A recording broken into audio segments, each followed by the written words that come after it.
అండి, welcome back to my channel. ఈరోజు మనం కార్తీక మాసం స్పెషల్గా తుమ్మికూర పప్పునైతే ఎలా చేయాలో చూపిస్తానండి. ఈ తుమ్మికూర పప్పు అనేది ఈ కార్తీక మాసంలో మీరు ఖచ్చితంగా తినవలసిన పప్పు కూర అండి. తప్పకుండా మీరు కూడా ఈ విధంగా ట్రై చేయండి. టేస్ట్ అనేది చాలా బాగుంది.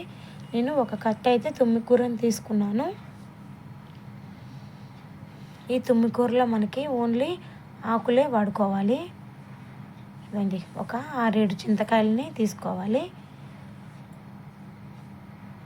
ఇదండి, ఇలా తుమ్మికూరని మనం ఆకులన్నీ విడివిడిగా ఇలా ఒలిచి పక్కన పెట్టుకోవాలి. ఓన్లీ ఆకులనే వాడాలండి మనం. ఇందులో పువ్వులు వస్తాయి కదా తుమ్మికూరలో, ఆ పువ్వులని దేవుడికి సమర్పించండి, చాలా మంచిది. ఒక కప్పు దాకా కందిపప్పునైతే తీసుకొని 2-3 సార్లు కడిగి తీసుకున్నాను. నేను ప్రెషర్ కుక్కర్లో చేస్తున్నానండి, మీరు మామూలుగా అయినా చేసుకోవచ్చు. ఇదండి, పప్పున కడిగి తీసుకున్నాను కదా, అందులోనే ఈ తుమ్మికూరను కూడా ఒక 4 సార్లు కడుక్కోవాలి. కడిగాక ఇందులో వేసేసుకుందాం. ఇందులోనే 1 స్పూన్ పసుపు,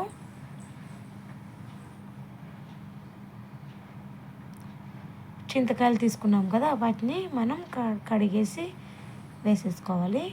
కొంచెం పెద్దగా అనిపిస్తే ఇలా తుంచుకోండి.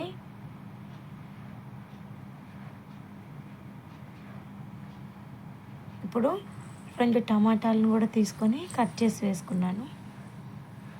ఒక మీడియం సైజు ఉల్లిపాయని వేసుకున్నాను ఇలా కట్ చేసి. అలాగే 15 పచ్చిమిరపకాయలను తీసుకొని వేసుకోండి.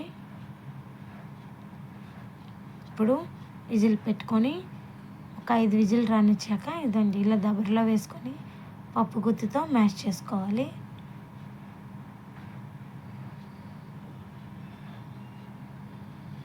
నీట్గా మనం బాగా ఎనిపేసుకోవాలి. పక్కన పెట్టేసుకున్నాక దీన్ని తిరగమాత పెట్టుకుందాం. ఒక దబర తీసుకొని అందులో 1 గింట ఆయిల్ వేసుకున్నాను. ఆయిల్ వేడెక్కాక కొద్దిగా ఆవాలు, కొద్దిగా జీలకర్ర,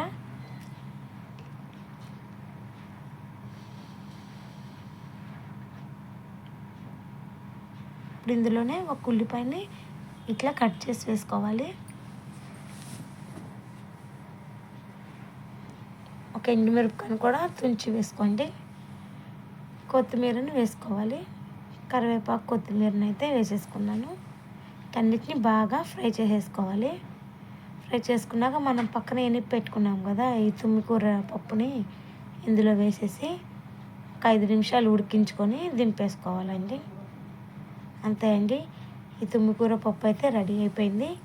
ఈ కార్తీక మాసంలో మీరు కూడా ఈ తుమ్మికూర పప్పుని ట్రై చేసి ఎలా వచ్చిందో మాకు కామెంట్ రూపంలో తెలియజేయండి.